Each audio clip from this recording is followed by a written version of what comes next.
Ship जब समंदर में एक लंबे सफर के लिए निकला, बंदरगाह से निकलने के बाद तक तो सब कुछ नॉर्मल रहा। सारी चीजों पर कैप्टन ही ध्यान रख रहे थे, मगर जैसे ही रात हुआ, कैप्टन तथा सेकंड ऑफिसर्स एक कम एक्सपीरियंस क्रू को प्लेन का कमाल संभालने को दे दिया, जबकि दोनों खुद सोने चले गए। पर इनकी इसी लापरवाही की वजह से बीच समंदर में कुछ ऐसा हुआ, इनका नींद चैन गायब हो गया। ये शिप थी MV queen of the north. Sinking of the Queen of the North remains fresh for many, especially for those who were there. Ship went to one side, louder crash. Ship was going down. The Queen of the North is gone. A huge passenger ferry vanished beneath the waters of BC's Inside Passage. Today we'll be discussing the sinking of MV Queen of the North.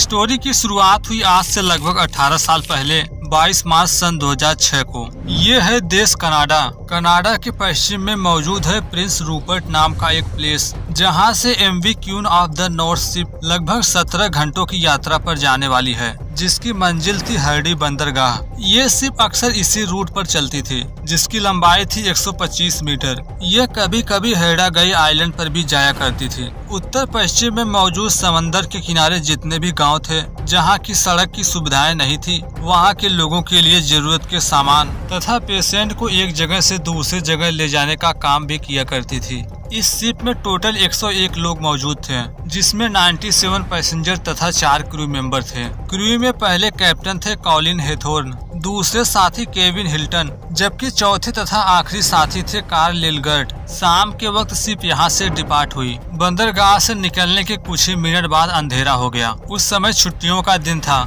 इसलिए ship में जितने भी passenger हैं, उनमें ज्यादातर यात्रा कर रहे थे छुट्टियों की वजह से। कुछ घूमने जा रहे थे तो कुछ काम के सिलसिले में। कैप्टन का जीवन ज्यादातर समंदर के बीच ही गुजरा था, इसलिए वे 4 क्रू मेंबर में सबसे ज्यादा एक्सपीरियंस हैं। पर इनका सफर जिस रूट से था, वहाँ अक्सर बाढ़ वगैरह आते रहते हैं। यही इनकी सबसे बड़ी चुनौती थी। पर समस्या बाढ़ से नहीं, बल्कि खतरे होते थे रास्ते के दोनों साइड मौजूद आइलैंड से। यहाँ आइलैंड इतने करीब करीब थे कि बीच का रास्ता होता था सिर्फ एक नदी के समान। इसी पर पूरा ध्यान रहता था क्रू का। शिप में 2 इनोर्मस 16 सिलेंडर डीजल इंजन है, जो ट्विन प्रोप्स को सीधे 15,000 हॉर्स पावर डिलीवर करता था, जिसकी हेल्प से शिप 40 किलोमीटर पर आवर की स्पीड से चलने में सक्षम था। इससे पता चलता है कि शिप काफी विशाल है, 650 यात्रियों को ले जाने में सक्षम था। पर आज के सफर में शिप में थे सिर्फ 97 पैसेंजर। रात का सफर होने की वजह से सभी यात्री पार्टी के साथ फुल एंजॉय कर रहे थे। इसी समय कुछ यात्रियों ने गौर किया कि ये आइलैंड से काफी नजदीक है।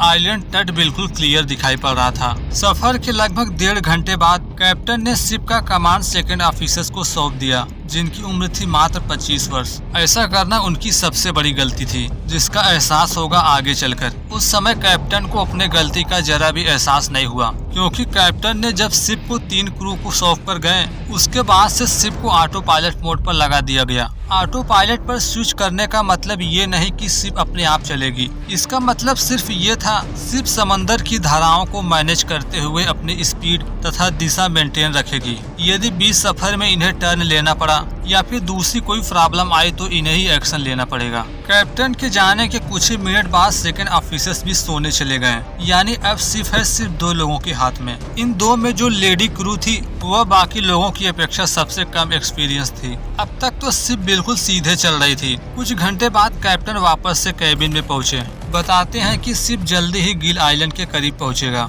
वहां से आपको टर्न लेना होगा। इतना कहकर वे वापस आराम करने चले गए। कुछ ही मिनटों में शिप गिल आइलैंड के और नजदीक पहुंच गई, जैसा कि इसके आगे टर्न लेना है। पर ऐसा करने से पहले ट्रैफिक की जानकारी लिए। ट्रैफिक कंट्रोल की तरफ से बताया गया कि सामने कोई भी ट्रैफिक नहीं है, आप नॉर्मली आगे बढ़ सकते हैं। धीरे धीरे शिप बड़े समंदर की तरफ बढ़ने लगी। इस टाइम तक सभी यात्री सो चुके थे। कैप्टन तथा सेकंड ऑफिसर्स भी सो रहे हैं। इनके रास्ते से थोड़ा दूर साउथ बाउंड वेसल था, पर इन्हें उससे कोई प्रॉब्लम नहीं होगी। अगले कुछ ही मिनट बाद अचानक से शिप में एक जोरदार झटका महसूस हुआ। ये समझ पाते हैं कि आखिर हुआ क्या। लेडी क्रू देखती है कि ये आइलैंड के बिल्कुल सामने है। शिप का बो वाला हिस्सा जमीन से टच हो गया। इस टक्कर से शिप में काफी बड़ा सुराख हो गया। तट के इतने नजदीक पहुंच गए, शिप का निचला हिस्सा पूरी तरह चट्टान से टच हो गया। पर अभी भी इंजन बंद नहीं था। था, आगे बढ़ने की पूरी कोशिश कर रहा है। देखते ही देखते शिप में पानी भरने की स्पीड लगातार बढ़ती गई। अब तक यात्रियों को भी पता चल चुका है शिप के साथ हुआ है बहुत बड़ा हादसा। कुछ यात्री ऐसे थे जो अभी भी है अपने कमरे में। पानी जब घुटनों तक भर गया तो दरवाजा खोलने की कोशिश किए। जिस तरह पैसेंजर जान बचाने के लिए संघर्ष कर रहे थे, सेम उसी तरह कैप्टन तथा सेकंड ऑफिसर्स जो सो रहे थे, हादसे का जैसे ही पता चला केविन में पहुंचे। शिप के बिगड़ते हालात को देख देरी नहीं किए, तुरंत मास्टर स्टेशन तक ये खबर पहुंचाएं। पानी का लेवल जैसे जैसे बढ़ने लगा, पैसेंजर को निचले डेक से ऊपर की तरफ भेजा गया। इसी के साथ कैप्टन ने ट्रैफिक कंट्रोलर को भी सूचित किया। वे जानना चाहते हैं कि आखिर हमारी लोकेशन है क्या, अगर रास्ते से भटक गए हैं तो हम है कहाँ। कंट्रोलर ने जैसे ही रेडार पर शिप का लोकेशन पता किया, सभी चौंक गए क्योंकि शिप अपने रास्ते से भटक कर जा रही थी गिल आइलैंड की तरफ। जल्दी से नियरेस्ट कोस्ट गार्ड वेसल से मदद मांगी गई, क्योंकि जिस स्पीड से शिप में पानी भर रहा है कुछ भी हो सकता था। अभी अभी जिस कोस्ट गार्ड वेसल से बात हुई वह इनसे 1.5 घंटे की दूरी पर है, जबकि इनसे सबसे नजदीक था हर्टली बे नामक गांव। ये दूरी थी सिर्फ 20 मिनट की। वहाँ के कोस्ट गार्ड को जैसे ही जानकारी मिली, शिप के पास जाने के लिए निकल पड़े। अब तक ये खबर उस गांव के नॉर्मल लोगों को भी मिल चुकी थी। उसी समय मछली पकड़ने वाले कुछ बेड़े भी मदद के लिए निकले।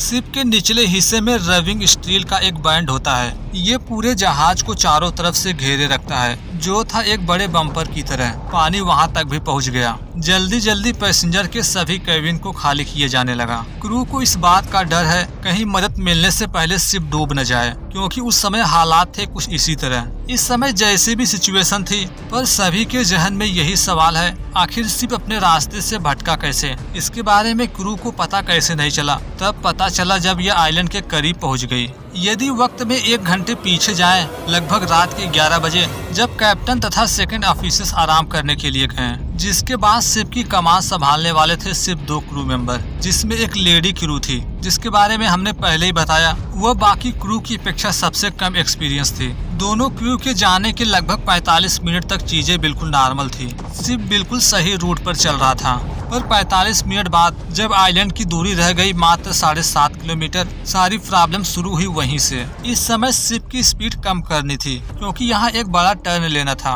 पर इसके बावजूद स्पीड थी 32 किलोमीटर पर आवर। देखा जाए तो ये एक गलती थी, पर फिर भी इसे सुधार करने का इनके पास काफी ज्यादा वक्त था। जब टर्न करने की बारी आई तो चौथे ऑफिसर्स ने लेडी क्रू से कहा, ऑटो पायलट बंद करो तथा शिप को टर्न करो 109 डिग्री। चौथे ऑफिसर्स ने जब ये करने को कहा, ये बिल्कुल सही समय था, पर उस लेडी को पता ही नहीं ऑटो पायलट बंद करने वाला स्विच है कहाँ। ये न पता होना भी उसकी गलती नहीं थी, क्योंकि यह काम कैप्टन तथा सेकंड ऑफिसर्स का था। लेकिन फोर्थ ऑफिसर्स के कहने के बाद भी जब ऑटो पायलट बंद नहीं हुआ, शिप को टर्न नहीं किया गया, उसके बाद भी उसने जरा भी ध्यान नहीं दिया। इसी तरह शिप लगभग 14 मिनटों तक आगे बढ़ती रही। अब तक लेडी क्रू को ये भी नहीं पता कि उसकी लोकेशन है क्या। लगभग 7.5 किलोमीटर शिप ऐसा ही चलता रहा। इन्हें अपने गलती का तब एहसास हुआ जब उसने आइलैंड पर मौजूद पेड़ों को देखा। आइलैंड को इतने करीब से देख चिल्ला पड़ी। अब तक चौथे ऑफिसर्स को भी अपने गलती का एहसास हो चुका था।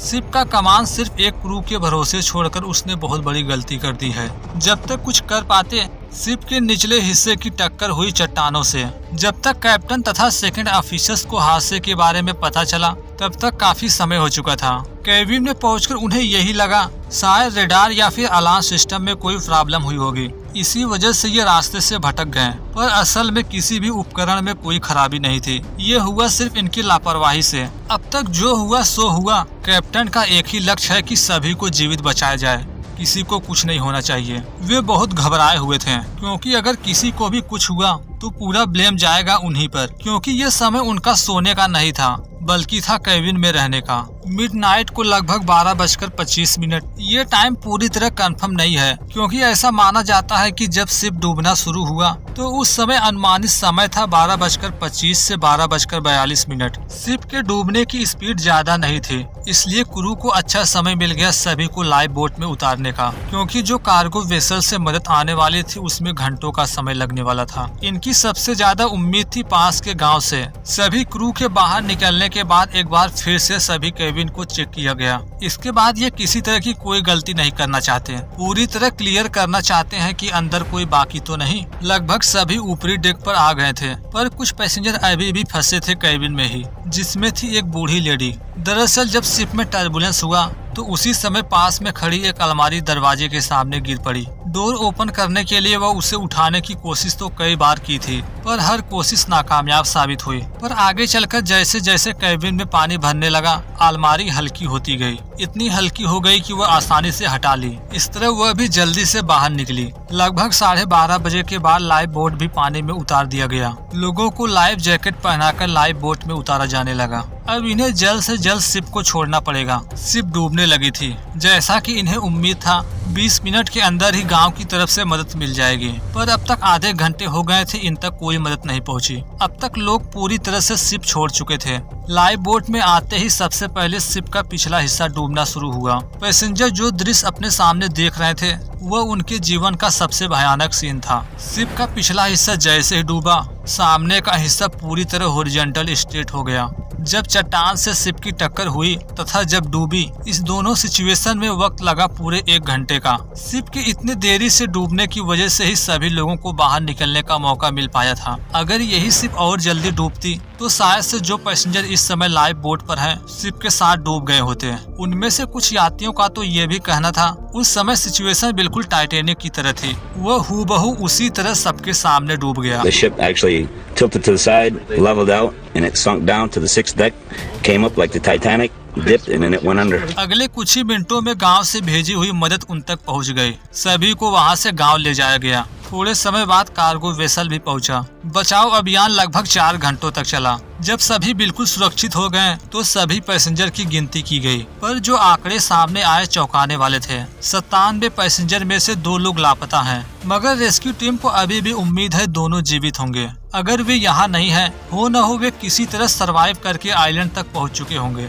मगर अगले 2 दिनों तक उन दोनों के घर आने का इंतजार किया गया, मगर जब वे अपने घर नहीं पहुंचे तो शिप के साथ उनकी भी खोज शुरू हुई, पर दुर्भाग्यवश उन दोनों का कभी कुछ पता नहीं चला। मान लिया गया वे इस हादसे में मारे गए। उनकी डेड बॉडी कभी नहीं मिल सकी। जब शिप की खोज शुरू हुई तो वह सी लेवल से लगभग 1400 फीट नीचे था, समंदर तल में। जांच के बाद जब क्रू का सच सामने आया तो सभी को नौकरी से निकाल दिया गया। इसमें कैप्टन, 2nd ऑफिसर्स तथा वह लेडी क्रू थी, मगर चौथा ऑफिसर्स जो इस हादसे के समय केबिन में ही मौजूद था, जिसने सारी जिम्मेदारी उस लेडी क्रू के भरोसे छोड़ा। 2 पैसेंजर जो इस हादसे में मारे गए, उनके मौत का जिम्मेदार उसी को ठहराया गया। इस अपराध के लिए 4 साल जेल की सजा हुई। पर इस हादसे के लगभग 14 साल पहले सन 1992 में एक प्लेन टेक ऑफ की। उड़ान के समय तो सब कुछ नॉर्मल रहा, मगर प्लेन जैसे ही 33,000 फीट की ऊंचाई पर पहुंची, पायलट को टर्बुलेंस महसूस हुआ। इसी के साथ प्लेन एक तरफ टिल्ट हो गया। सच जानने के लिए जैसे ही बाहर देखा गया,